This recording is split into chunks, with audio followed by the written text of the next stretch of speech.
इंसानों के अंदर एक खास बात होती है, बाकी जानवर तो अपनी गलती से सीख जाते हैं पर इंसान कभी भी अपनी गलती से नहीं सीखते। तो आज की कहानी ऐसी ही है जहां इंसान अपनी जिंदगी आराम से गुजारने के लिए और भी कठिन कामों को करने के लिए रोबोट्स को बनाते हैं, जिन्हें इस कहानी में रेप्लिकेंट कहा गया है। रेप्लिकेंट बिल्कुल इंसानों की तरह रहते हैं, उनमें फीलिंग्स, इमोशंस सब कुछ रहता है और साथ ही चोट लगने पर उनका खून भी बहता है। शुरू में तो रेप्लिकेंट्स इंसानों के साथ काफी अच्छे से काम करते हैं, लेकिन फिर बाद में यही अपना रंग दिखाना चालू कर देते हैं। इनमें से कुछ रेप्लिकेंट इंसानों को नुकसान पहुंचाने लगते हैं और उन्हें मारना चालू कर देते हैं। तो इन्हीं को रोकने के लिए हंटर्स को हायर किया गया, जो होते तो रेप्लिकेंट ही हैं, पर ये रेप्लिकेंट्स इंसानों के साथ काफी अच्छे से रहते हैं और उनकी सारी बातें भी मानते हैं। तो इन्हीं में से एक हंटर को जब अपनी जिंदगी के बारे में एक खौफनाक राज पता चलता है जिससे उसकी पूरी जिंदगी बदल गई। तो आखिर वो राज क्या था, ये हम जानेंगे इस कहानी में। तो कहानी की शुरुआत ऑफिसर के से होती है, जिसका काम होता है रेप्लिकेंट को रिटायर करने का, यानी उन्हें मारने का। आज उसे मिशन दिया जाता है कि उसे स्क्रैपर नाम के रेप्लिकेंट को मारना था। के स्क्रैपर के बेस की तरफ निकल जाता है और फिर उसके घर के अंदर उसका इंतजार करने लगता है। जब स्क्रैपर उसके पास आता है तो के अंदर देखकर स्क्रैपर पर हमला कर देता है। फिर इन दोनों की काफी इंटेंस फाइट होती है, जिसके आखिर में के स्क्रैपर को मार डालता है। मरने से पहले स्क्रैपर से एक बात कहता है कि तुम ऐसे रेप्लिकेंट को मारते फिर रहे हो क्योंकि तुमने अपनी जिंदगी में कभी कोई चमत्कार होते हुए नहीं देखा। और इतना कहते ही स्क्रैपर अपना दम तोड़ देता है, जिसके बाद के अपने हाथ धोकर उस घर से निकल जाता है और अपनी स्पेशल गाड़ी में बैठकर जैसे ही वहाँ से निकलने वाला होता है कि तभी उसके लेफ्टिनेंट का उसे फोन आ गया, जो उससे उस मिशन के बारे में पूछ रही थी। के उसे बताता है कि मिशन सक्सेसफुल रहा और अब वो बेस पर लौट रहा है। इसी दौरान उसकी नजर एक पेड़ पर पड़ जाती है, जो उसे कुछ अजीब लगता है। तब वो गाड़ी से उतरकर उस पेड़ को देखने लगा। फिर उसका एक्सरे करता है, जिसमें उसे एक बॉक्स दिखाई दिया जो उस पेड़ के 5 फीट नीचे दबा हुआ था। के उस बॉक्स को निकालता है और अपने साथ ले जाता है, जिसके बाद वो अपने बेस पर पहुंचता है, जो काफी हाईटेक बिल्डिंग में था। जिसके बाद के उस बॉक्स को जांच के लिए वहां दे देता है और फिर एक रूम के अंदर जाने के बाद के का टेस्ट होता है, जिसमें उससे कुछ सवाल पूछे जाते हैं, जिससे ये पता चल सकता था कि उसका दिमागी संतुलन कैसा है और क्या वो पूरी तरह से अगले मिशन के लिए तैयार है। टेस्ट में काफी कठिन सवाल भी पूछे जाते हैं, जिनका वो काफी अच्छे से जवाब देता है और आखिरकार वो उस टेस्ट में पास भी हो गया। जिसके बाद के अपने घर की तरफ निकल गया और रास्ते में उसे काफी बेरोजगार लोग मिलते हैं जो सरकार के खिलाफ आंदोलन कर रहे थे। और ये देखते हुए कि अपने घर चला गया और घर पहुंचने पर वो अपने लिए नाश्ता बनाता है कि तभी वहाँ उसकी गर्लफ्रेंड आ जाती है, जो एक एआई होलोग्राम थी। और आज उनके रिलेशनशिप को 1 साल हो गया था। तब के उसे एक गैजेट गिफ्ट करता है, जिससे वो दुनिया में कहीं पर भी उसके साथ घूम सकती थी। जिसके बाद के जॉय को बाहर लेकर जाता है, जहाँ वो पहली बार बारिश में भीगती है। उसे इसमें काफी मजा आ रहा था। फिर जॉय के की तरफ अट्रैक्ट होने लगती है और फिर वो दो इंटीमेट होते हैं। तभी के को उसकी लेफ्टिनेंट का मैसेज आ गया, जिसमें वो उसे बताती है कि उस बॉक्स में कुछ खास जानकारी मिली है और वो के को तुरंत ही अपने लैब में बुलाती है। और उसी दौरान के लैब के लिए निकल जाता है। जब वो लैब में पहुंचता है तब लैब का साइंटिस्ट उसे बताता है कि ये कोई बॉक्स नहीं बल्कि एक मिलिट्री बॉक्स है, जिसके अंदर उन्हें एक लड़की का स्केलेटन मिला है।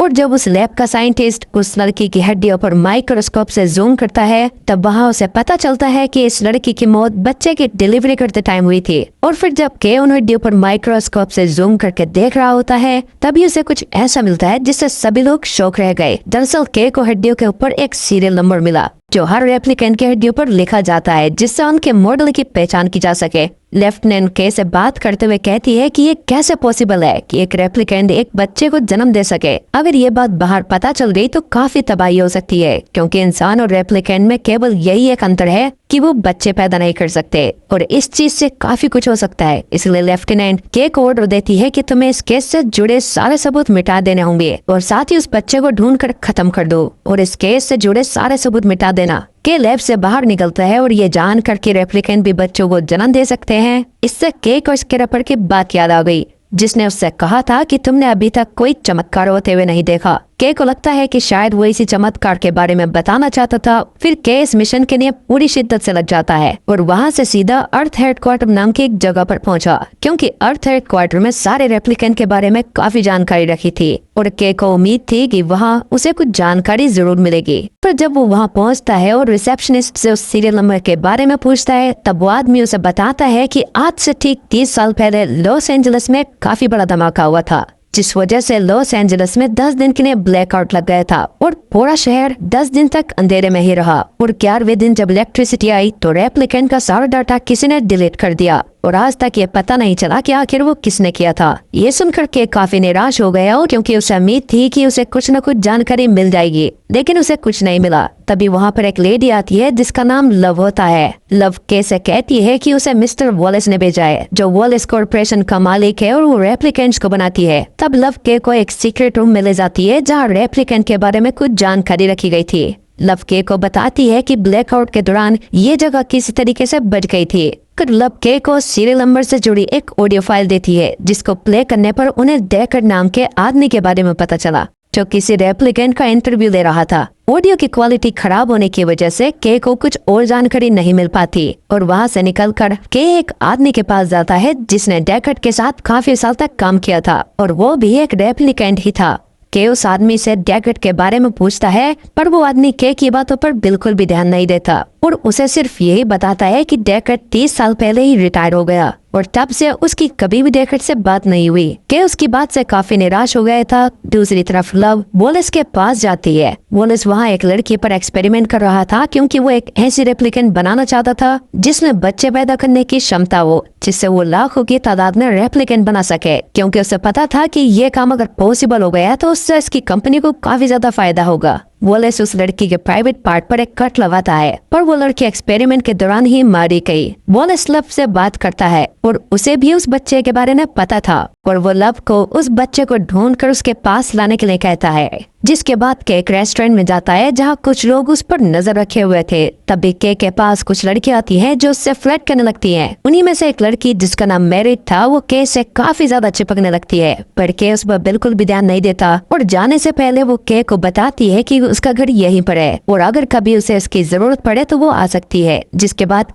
स्क्रैपर के घर जाता है जहाँ वो उसके घर की काफी बारीकी से इन्वेस्टिगेशन करता है। तभी उसकी नजर एक पियानो पर पड़ी और जब वो उसे बजा कर देखता है तो उसे कुछ अजीब लगता है। तब वो उस पियानो को खोल कर देखता है। उसके अंदर उसे एक छोटा सा बॉक्स मिला जिसके अंदर एक तस्वीर रखी होती है जिसमें एक लड़की उस पेड़ के सामने खड़ी थी जहाँ से उसे वो बॉक्स मिला था। तब उस पेड़ के पास जाता है और जांच करते हुए उसकी नजर पेड़ के नीचे वाले हिस्से में पड़ी और तब उसे वहाँ पर एक डेट लिखी मिलती है जिसे देख कर तो के होश ही उड़ गए थे। दूसरी तरफ लव की लैब में जाकर वहाँ से स्केलेटन के सैंपल निकाल रही थी क्योंकि उसको वॉलेस की तरफ से ऑर्डर दिए गए थे कि उस बच्चे को ढूंढना है। तभी वहाँ पर एक गार्ड आ गया जो उसे रोकने की कोशिश करता है लेकिन लव चालाकी से उसे मार कर वहाँ से सैंपल चुरा लेती है। जिसके बाद अपनी लेफ्टिनेंट से मिलता है जो उससे केस के बारे में पूछ रही थी पर बताता है कि अभी तक उसे कुछ भी रीड नहीं मिली। तब लेफ्टिनेंट से उसके बचपन के बारे में पूछती है कि तुम्हारा बचपन कैसा था क्योंकि रेप्लिकेंट की कोई असली याद नहीं रहती क्योंकि इनमें किसी दूसरे इंसान की यादें डाली जाती थी।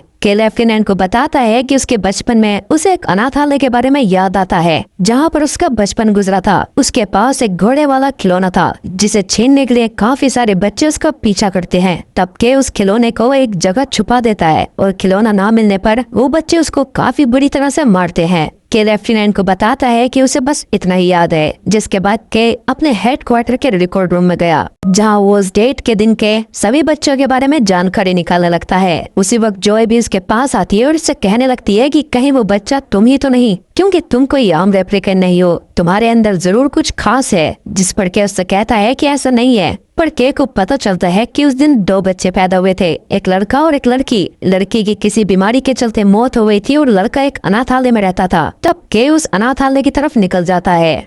उस जगह पहुंचने पर कुछ लोग के ऊपर अटैक कर देते हैं लेकिन तभी लव वहां आकर उसको बचा लेती है। दरअसल के स्पेसशिप वॉलेस कंपनी ने बनाई होती है जिस वजह से उसकी लोकेशन लव को पता थी। फिर उस अनाथालय में जाता है जहाँ उसे काफी सारे बच्चे काम करते हुए दिखते हैं।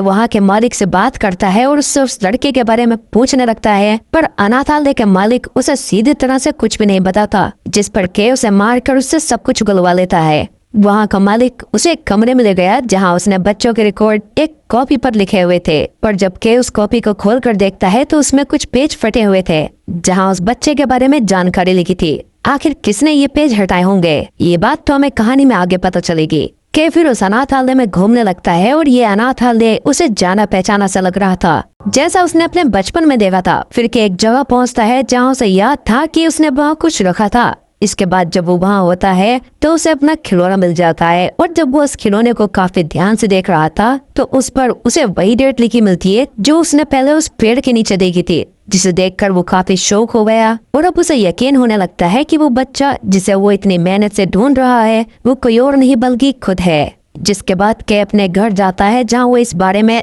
जॉय से डिस्कस कर रहा होता है, जिस पर जॉय से कहती है कि तुम्हारे अंदर जो बचपन की यादें हैं अगर उनका पता चल जाए कि वो रियल हैं या नहीं तो ये क्लियर हो जाएगा कि तुम वो बच्चे हो या नहीं। जिस पर के कहता है कि हाँ ये पता चल सकता है। तो इस चीज का पता करने के लिए के वॉलेस की एक सीक्रेट लैब में जाता है जहाँ उसे स्टेलिन नाम की एक साइंटिस्ट मिलती है जो वॉलेस के साथ काम किया करती है। उसका काम रेप्लिकेंट के लिए नकली यादें बनाने का था। के उससे कहता है मुझे तुम्हारी मदद चाहिए केस के लिए, तुम्हें ये बताना है कि मेरे अंदर जो मेमोरी है क्या वो रियल है या नहीं। तब स्टेलिन उसकी मेमोरी चेक करती है और मेमोरीज देखकर स्टेलिन काफी इमोशनल हो गई और वो कैसे कहती है कि हाँ ये मेमोरी बिल्कुल असली है, जिससे के पूरी तरीके से मान लेता है कि वो वही बच्चा है जिसे वो इतनी मेहनत से ढूंढ रहा था। जिसके बाद वो स्टेलिन के लैब से बाहर निकल जाता है, पर बिना परमिशन लिए लैब में जाने की वजह से पुलिस उसे अरेस्ट कर लेती है और उसे हेडक्वार्टर ले जाती है जहां उसे वही टेस्ट देना पड़ता है जो हर मिशन से आने के बाद देना पड़ता था, और इस बार वो टेस्ट में पास नहीं हो पाता। इसके बाद लेफ्टिनेंट उसके पास आती है और उससे कहती है कि तुम्हें क्या हो गया है, तुम मेरे सबसे बेहतरीन रेंटर हो लेकिन तुम अपने मकसद से भटक रहे हो। और क्योंकि टेस्ट में फेल होने की वजह से लेफ्टिनेंट के को सस्पेंड कर देती है। इसके बाद के अपने घर आ जाता है जहाँ उससे मिलने के लिए मैरिट आती है जो उसे उस रेस्टोरेंट में मिली थी। जिसके बाद वो दोनों मेकआउट करते हैं और फिर सुबह हो जाती है जहाँ मैरिट काफी चालाकी से के कपड़ों पर जीपीएस लगा देती है। इसके बाद के उस गोले को लेकर एक एक्सपर्ट के पास आता है जहां वो उसका एक्सरे करने पर उसको बताता है कि उसके अंदर एक खास तरह की रेडिएशन के ट्रेसेस मिलते हैं जो रेडिएशन लॉस एंजलिस के पास के एक शहर से काफी मिलती थी। और फिर तब के वहां जाने का डिसाइड करता है। दूसरी तरफ लव के की लेफ्ट हैंड से मिलती है और उससे के की लोकेशन मांगती है, पर वो उसे बताने से साफ मना कर देती है, जिससे लव को काफी गुस्सा आ गया और उसने गुस्से में आकर लेफ्टिनेंट को चाकू से जान से मार दिया और उसके कंप्यूटर से के की लोकेशन निकाल ली। दूसरी तरफ के उस सिटी में पहुंचता है जहां उसे चारों तरफ रेडिएशन ही रेडिएशन दिखाई देती है और आसपास केवल धूल उड़ रही थी और उस शहर में काफी अंधेरा भी था। उसे वहाँ काफी अजीब लग रहा था। चलते चलते वो एक घर के अंदर एंटर करता है जहाँ उसे डेकर्ड मिलता है। के डेकर्ड से बात करना चाहता था पर डेकर्ड उसकी बात नहीं मानता और उसको गन से शूट करके नीचे गिरा देता है। और जब डेकर्ड नीचे जाता है तो उसे के नहीं मिलता। वो के को ढूंढने लगता है। के डेकर्ड से बचकर एक रूम में छुप गया था जहाँ होलोग्राम प्रोजेक्टर था जिसने एक वीडियो चल रहा था। तभी वहाँ डेकर्ड आ गया। तब के उसे सारा सच बताने की कोशिश करता है पर डेकर्ड उसकी बात नहीं सुनता और उसके ऊपर हमला कर देता है, पर जैसे तैसे करके के उसे मना लेता है। तब वो दोनों एक रूम में जाते हैं जहाँ डेकर्ड उन दोनों के लिए पैक बनाता है और फिर के डेकर्ड से उसकी वाइफ और बच्चे के बारे में पूछता है। डेकर्ड बताता है कि उसका नाम रकेल था और आगे बताता है कि उसने अपने बेटे की शक्ल तक नहीं देखी थी क्योंकि उसको मारने का ऑर्डर दिया गया था और अगर वो बच्चा साथ में रहता तो वो लोग उसे भी मार देते। इसलिए उस बच्चे की जान बचाने के लिए उसे एक अनाथालय में भेज दिया गया था। के बोलता है तुमने उसे ढूंढने की कोशिश नहीं की। इस पर डेकर्ड बोलता है कि ब्लैकआउट की वजह से उस बच्चे की सारी जानकारी मिट चुकी थी और उस बच्चे की सेफ्टी के लिए मेरा उससे दूर रहना ही ठीक था। तभी उनके ऊपर लव अपनी आर्मी के साथ हमला कर देती है और ब्लास्ट की वजह से के और डेकर्ड काफी जख्मी हो गए थे, पर जैसे तैसे करके के लव से लड़ने लगता है, पर उनकी तादाद ज्यादा होने की वजह से लव उसे बंदी बना लेती है और फिर लव के पास आती है और उसे भी काफी बुरी तरीके से मारकर बेहोश कर देती है। तभी के की जेब से एक डिवाइस निकलता है जिसमें जॉय की सारी मेमोरी स्टोर होती हैं। तब लव उस गैजेट को तोड़ देती है जिससे जॉय पूरी तरह से मिट चुकी थी और जॉय के मरने से के का दिल टूट गया। लव उसे वहीं जमीन पर पड़ा छोड़कर डेकर्ड को अपने स्पेसशिप में बैठाकर वॉलेस के पास ले जाती है।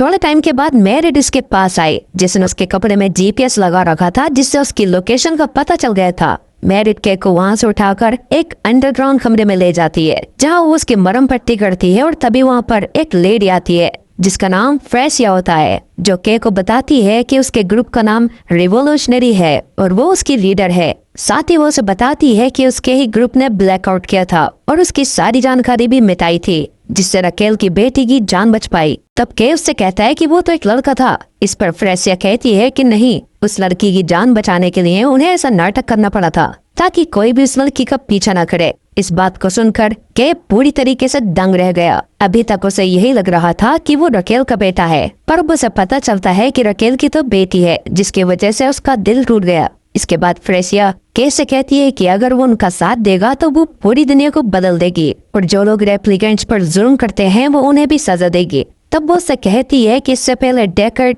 उनकी इन्फॉर्मेशन वॉलेस को दे, तुम्हें उससे पहले डेकर्ड को मारना होगा। और फिर तब के उसके ग्रुप का साथ देने का वादा करता है। दूसरी तरफ वॉलेस डेकर्ड से मिलता है और उससे उस बच्चे के बारे में पूछने लगता है, पर डेकर्ड उसको कुछ भी बताने से मना कर देता है। और फिर वॉलेस उसे रकेल का एक प्रोटोटाइप दिखाकर इमोशनली ब्लैकमेल करने लगा, पर डेकर्ड उसकी चाल में नहीं आने वाला था और उसे साफ साफ कह देता है कि उसने अपने बच्चे को जन्म लेने के बाद से नहीं देखा। वॉलेस को उसकी बातों पर विश्वास नहीं होता, इसलिए वो उसे जेल भेजने के लिए लव को कहती है, जिसके बाद वो डेकर्ड को अपनी स्पेसशिप में बिठाकर जेल ले जाने लगती है। पर तभी उसकी स्पेसशिप पर के हमला कर देता है और 2 स्पेसशिप को मार गिराता है और जिस स्पेसशिप में डेकर्ड और लव था उसे समुद्र में क्रैश कर देता है। और अब जैसे ही लव वहाँ से बाहर निकली कोशिश करती है, तब के सबसे पहले लव के वेसल्स के ड्राइवर को शूट करके जान से मार देता है ताकि बचने का कोई भी चांस ना हो। पर इसी दौरान उसे भी एक गोली लग जाती है, जिससे वो काफी जख्मी हो गया था। और फिर लव और के बीच काफी खतरनाक फाइट होती है और इसी दौरान स्पेसशिप में पानी भरने लगता है, जिससे डेकर्ड डूबने लग गया था क्योंकि लव ने उसे हैंडकफ से बांध रखा था। लव और के की फाइट में लव के को बेहोश करके डेकर्ड को बचाने के लिए आती है और तभी के वापस से अचानक आकर उस पर हमला कर देता है और लव को पानी में डुबाकर मार देता है और दोनों स्पेसशिप के डूबने से पहले ही निकल जाते हैं। जिसके बाद दोनों स्टेलिन की लैब में जाते हैं। दरअसल डेकर्ड और रकेल की बेटी कोई और नहीं बल्कि स्टेलिन ही होती है। ये बात के को तब समझ में आती है जब फ्रेसिया ने उसे बताया था कि रकेल का बच्चा एक लड़की होती है। तब के समझ गया था कि वो कोई और नहीं बल्कि स्टेलिन है, क्योंकि जब स्टेलिन ने के की मेमोरीज दिखाई थी तब उन्हें देखकर वो इमोशनल हो गया था। और फिर वो एक घोड़े का खिलौना डेकर्ड को देकर अंदर भेज देता है और खुद वहीं लैब की सीढ़ियों पर लेट जाता है, क्योंकि लव के गोली लगने की वजह से उसका काफी खून बह गया था। और जब डेकर्ड अंदर अपनी बेटी से मिलता है तो वो काफी इमोशनल हो गया। और इसी के साथ ये कहानी कुछ बिना सुलझे हुए सवालों के साथ यहीं पर खत्म होती है। तो दोस्तों, आपको क्या लगता है कि के सच में मर गया या फिर जिंदा है? और क्योंकि इस कहानी का विलन अभी भी जिंदा है तो इन सारे सवालों का जवाब तो हमें कहानी के अगले पार्ट में मिलेगा। तो दोस्तों, ये कहानी आपको कैसे लगी हमें कमेंट करके जरूर बताएं। साथ ही वीडियो को लाइक करें और चैनल को सब्सक्राइब करना ना भूलें। मिलते हैं अगली वीडियो में, तब तक के लिए गुड बाय।